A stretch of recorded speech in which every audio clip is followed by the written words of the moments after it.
Gordon Goes Foreign.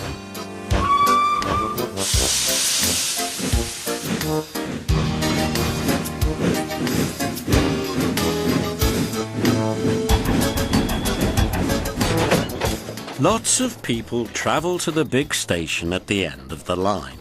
Engines from the other railway sometimes pull their trains. These engines stay the night and go home next day.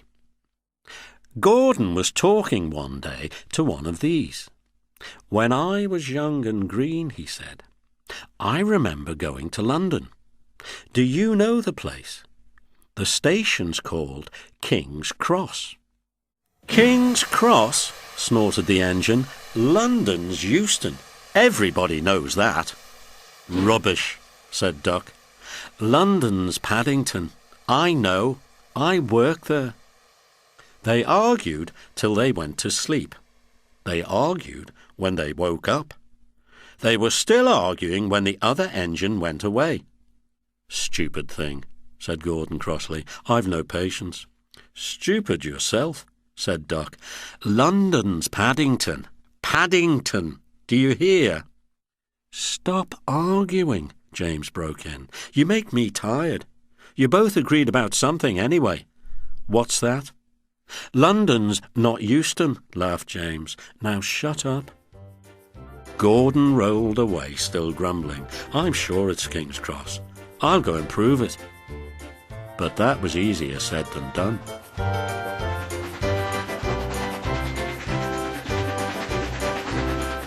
London lay beyond the big station at the other end of the line.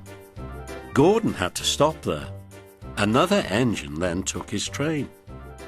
"If I didn't stop," he thought, "I could go to London." One day he ran right through the station.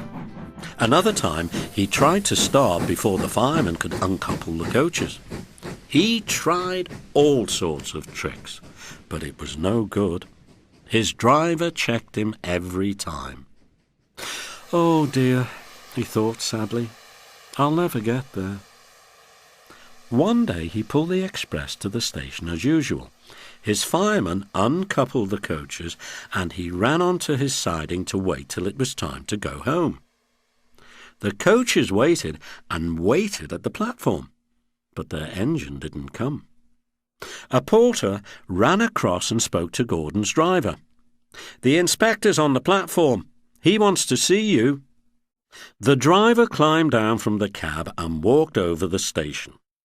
He came back in a few minutes looking excited. "Hello," said the fireman. "What's happened?" "The engine for the express turned over when it was coming out of the yard. Nothing else can come in or out. They want us to take the train to London. I said we would if the Fat Controller agreed. They telephoned and he said we could do it. How's that?" "Fine," said the fireman. "We'll show them what the Fat Controller's engines can do." "Come on," said Gordon. "Let's go." He rolled quickly over the crossings and backed onto the train. It was only a few minutes before the guard blew his whistle, but Gordon thought it was ages. "Come on, come on," he puffed to the coaches. "Come on, come on, come on, come on, come on.